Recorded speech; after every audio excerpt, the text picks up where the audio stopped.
सुधार होता है, गांव के जीवन में गौरव भी होता है, गरिमा भी होती है और विकास के नए नए अवसर भी होते हैं।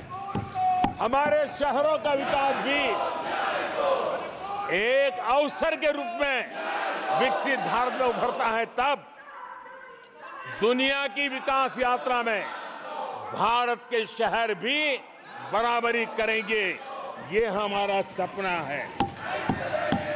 आदरणीय सभापति जी, विकसित भारत का मतलब होता है कोटि कोटि नागरिकों को कोटि कोटि अवसर उपलब्ध होते हैं, अनेक अनेक अवसर उपलब्ध होते हैं और वो अपने कौशल्य, अपनी क्षमता और संसाधनों के अनुसार विकास की नई सीमाओं को प्राप्त कर सकता है। आदरणीय सभापति जी,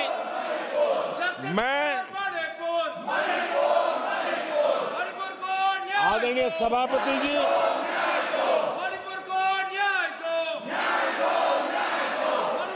आदरणीय सभापति जी, मैं आज आपके माध्यम से देशवासियों को विश्वास दिलाता हूं, मैं देशवासियों को विश्वास दिलाता हूं कि विकसित भारत के जिस संकल्प को लेकर के हम चले हैं, उस संकल्प की पूर्ति के लिए हम भरसक प्रयास करेंगे, पूरी निष्ठा से करेंगे, पूरी ईमानदारी से करेंगे और हमारा समय का पल पल और हमारे शरीर का कण कण हम देशवासियों को विकसित भारत के सपने को पूरा करने के लगाएंगे। हमने देश की जनता को कहा था 24/7 फॉर 2047।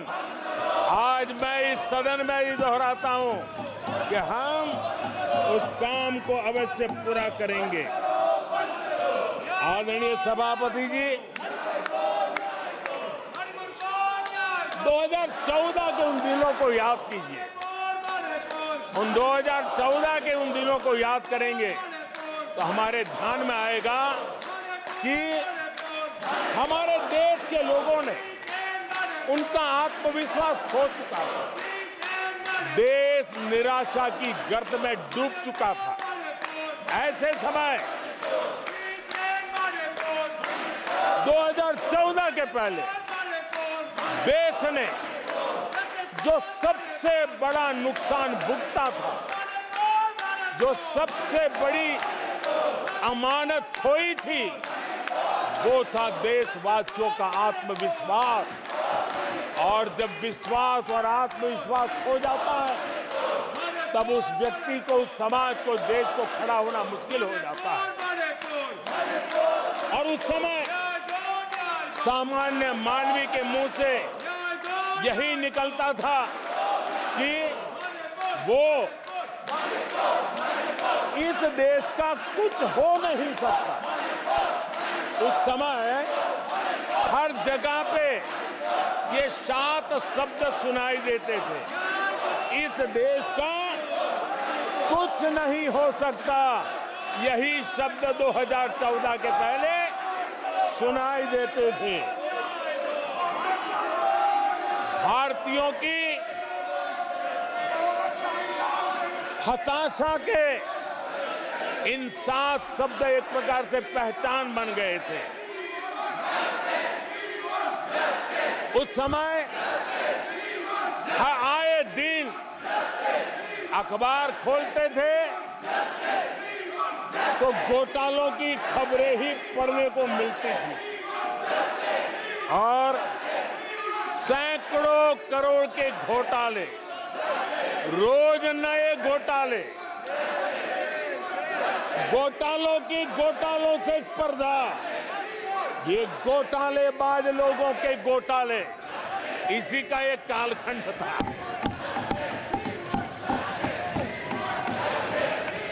और बेशर्मी के साथ सार्वजनिक रूप से स्वीकार भी कर लिया जाता था कि दिल्ली से 1 रुपया निकलता है तो 15 पैसा पहुंचता है।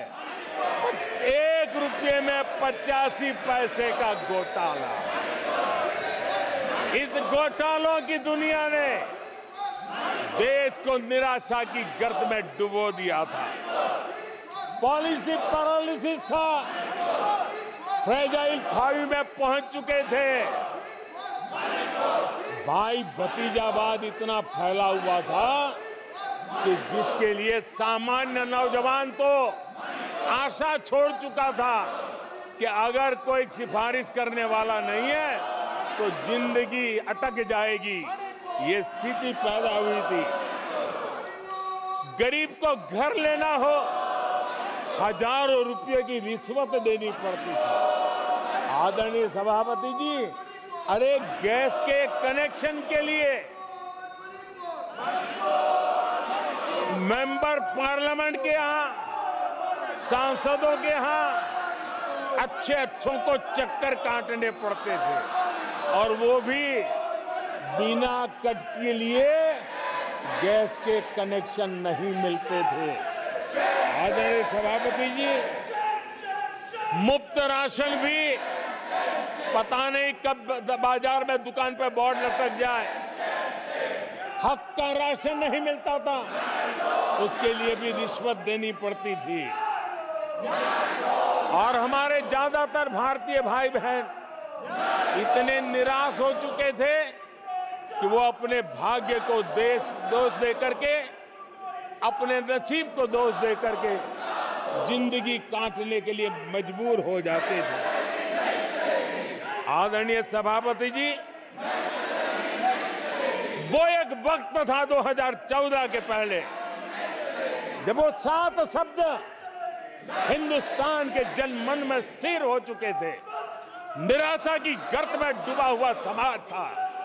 तब देश की जनता ने हमें सेवा करने के लिए चुना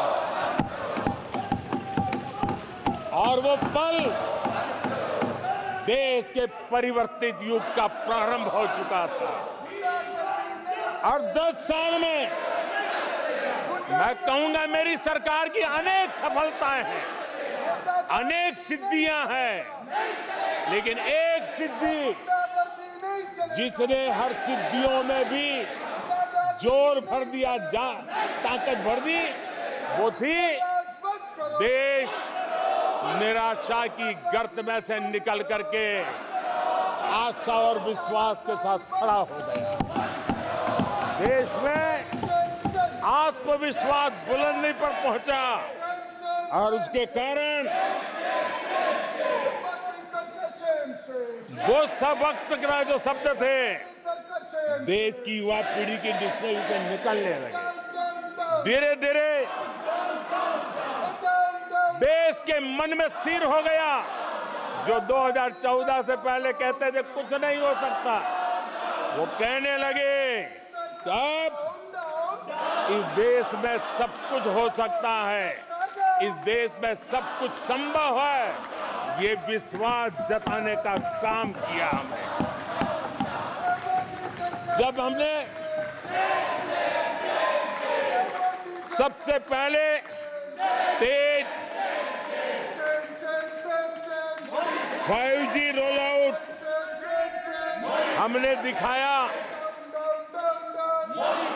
आज देश कहने लगा तीव्र गति से 5G का रोल आउट होना।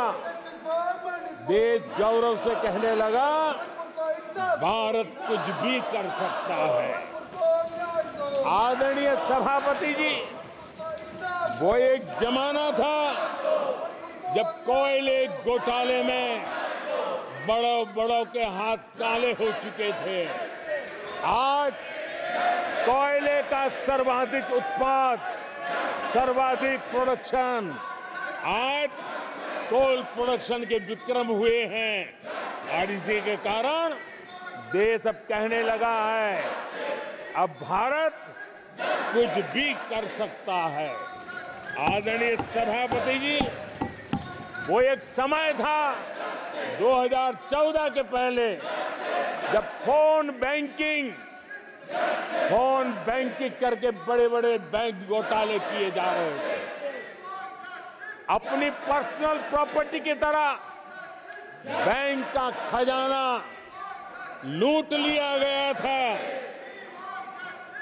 आदरणीय सभापति जी, 2014 के बाद नीतियों में परिवर्तन, निर्णयों में गति, निष्ठा, प्रामाणिकता की, और उसी का परिणाम है दुनिया की अच्छी बैंकों में आज भारत की बैंकों का स्थान बन गया। आज भारत की बैंक सर्वाधिक मुनाफा करने वाली बैंक बन गई और लोगों की सेवा करने के लिए। आदरणीय सभापति जी, 2014 के पहले वो भी एक वक्त था कि जब आतंकी आकर के जी चाहे वहां, जब चाहे वहां हमला कर सकते थे। 2014 के बाद स्थिति ये बनी कि जब वहां उस समय 14 के पहले निर्दोष लोग मारे जाते थे, हिंदुस्तान के कोने कोने को टारगेट किया जाता था और सरकारें चुपचाप बैठी रहती थी, मुंह तक खोलने को तैयार नहीं थी।